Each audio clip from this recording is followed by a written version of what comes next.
नमस्कार दोस्तों, आप सभी को गांधी जयंती की बहुत बहुत शुभकामनाएं। सत्य और अहिंसा के बल पर शांतिपूर्ण आंदोलनों द्वारा हमारे भारत देश को आज़ाद कराने वाले महापुरुष गांधी जी के जन्मदिन की अनेकों बार बधाई हो। दोस्तों, गांधी जी का जन्म 2 अक्टूबर 1869 को पोरबंदर या सुदामापुरी में हुआ था। उनके पिता का नाम कबा गांधी था और माता का नाम पुतलीबाई था। गांधी जी का विवाह 13 साल की उम्र में ही हो गया था।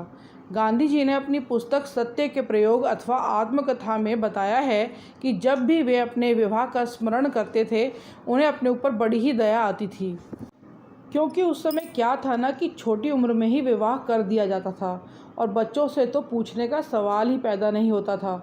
गांधी जी के अंदर शुरू से ही अपने पिता के प्रति सेवा का भाव रहा। वह हमेशा अपने से बड़ों का आदर करते थे। गांधी जी की माता बहुत पूजा पाठ और व्रत किया करती थीं, जिसका प्रभाव गांधी जी के जीवन पर भी पड़ा।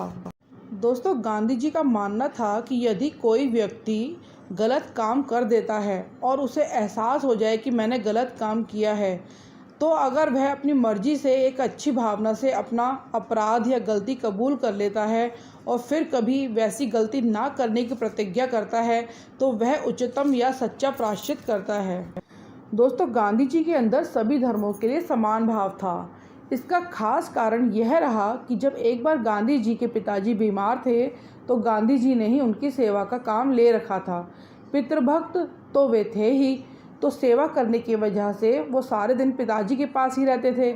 उनके पिताजी के पास जैन धर्माचार्यों से कोई ना कोई आते रहते थे और वे धर्म और व्यवहार की बातें भी किया करते थे। उनके पिताजी के मुसलमान और पारसी मित्र भी थे। वे सब अपने अपने धर्म की चर्चा करते थे। उनके पिताजी उन्हें सम्मान के साथ सुनते थे। गांधी जी भी पिताजी की सेवा के लिए वहीं होते थे, तो इस सारे माहौल का प्रभाव उन पर भी पड़ा और वे सभी धर्मों को समान भाव से देखने लगे। फ्रेंड्स, गांधी जी स्तुति, उपासना और प्रार्थना में भी बहुत विश्वास रखते थे। उनका मानना था कि जब किसी दुख में हम सारी उम्मीदें छोड़कर बैठ जाते हैं, तब कहीं ना कहीं से सहायता आ ही पहुंचती है। उनका मानना था कि प्रार्थना उपासना कोई वहम नहीं है, बल्कि सच्चाई है। वे इसे रामबाण औषधि बताते थे।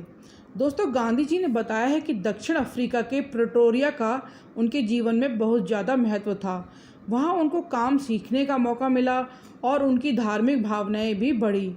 वहाँ पर जो वकालत उन्होंने सीखी, उसके बल पर उनको यह विश्वास था कि वह एक अच्छे वकील की भूमिका निभा सकेंगे।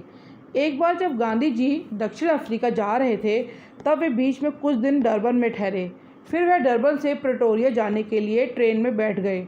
गांधी जी ने पहले दर्जे का टिकट खरीदा था, लेकिन वहां पर रंग भेद के कारण कुछ यात्रियों को गांधी जी को देखकर परेशानी होने लगी और उन्होंने वहां के अफसरों से शिकायत करके गांधी जी को आखिरी डिब्बे में जाने के लिए कहा। लेकिन गांधी जी ने कहना नहीं माना, तो अफसर ने सिपाही से धक्का मरवाकर गांधी जी को उतार दिया और गांधी जी वेटिंग रूम में बैठ गए।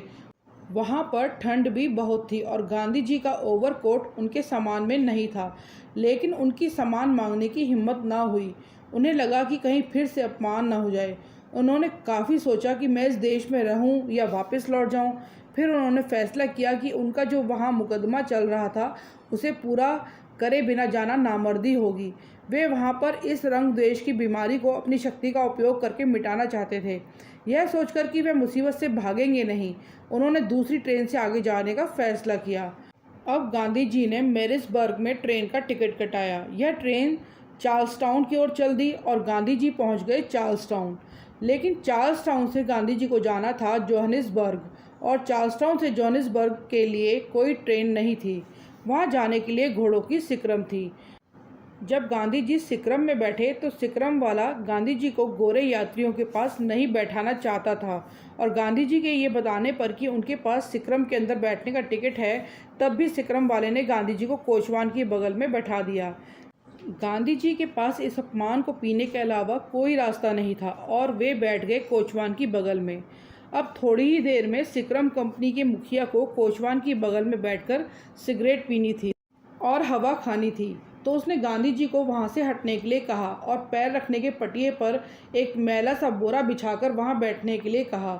अब तो गांधी जी से यह अपमान सहा नहीं गया और उन्होंने पटिए पर बैठने से इनकार कर दिया। गांधी जी के इनकार करने से उस गोरे मुखिया ने गांधी जी पर तमाचों की वर्षा शुरू कर दी।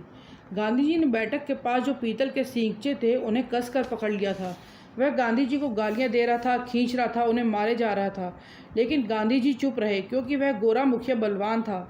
लेकिन सिक्रम में बैठे कुछ यात्रियों को उन पर तरस आया और उन्होंने उस गोरे मुखिया को ऐसा करने से मना कर दिया। तब जाकर उसने गांधी जी को छोड़ दिया। फ्रेंड्स, इस रंग भेद को देखकर गांधी जी को बहुत दुख हुआ। इसी रंग भेद की नीति को दूर करने के लिए गांधी जी ने संघर्ष प्रारंभ कर दिया। इसी रंग भेद की नीति को दूर करने के लिए गांधी जी ने 1913 में रंग भेद की नीतियों के खिलाफ द ग्रेट मार्च का नेतृत्व भी किया। फ्रेंड्स, 9 जनवरी 1915 को गांधी जी दक्षिण अफ्रीका से भारत वापस लौटे और भारत आकर गांधी जी ने देश को आज़ाद कराने के लिए कई आंदोलन किए। उन्होंने देश को आज़ाद करवाने के लिए सत्य और अहिंसा का मार्ग अपनाया। देश की आज़ादी के लिए गांधी जी कई बार जेल भी गए। उन्होंने 1942 में अंग्रेज़ों भारत छोड़ो आंदोलन चलाया, जिसकी वजह से गांधी जी काफ़ी मशहूर हो गए थे। लोग उन्हें बापू कहकर पुकारने लगे थे। उन्हें राष्ट्रपिता महात्मा गांधी कहा जाने लगा था। 15 अगस्त 1947 को आखिरकार अंग्रेज़ों को अपने घुटने टेकने ही पड़े और उनको भारत छोड़कर जाना पड़ा। गांधी जी ने देश को आज़ाद कराने के लिए बहुत सी कठिन परिस्थितियों का सामना किया, लेकिन कभी हार नहीं मानी। हम सभी को उनसे यह सीखने की ज़रूरत है कि सत्य और अहिंसा का मार्ग ही एक सही रास्ता होता है और हमें अपनी मातृभूमि का कर्ज ज़रूर चुकाना चाहिए।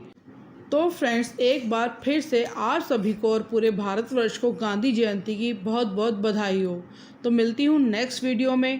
Thank you.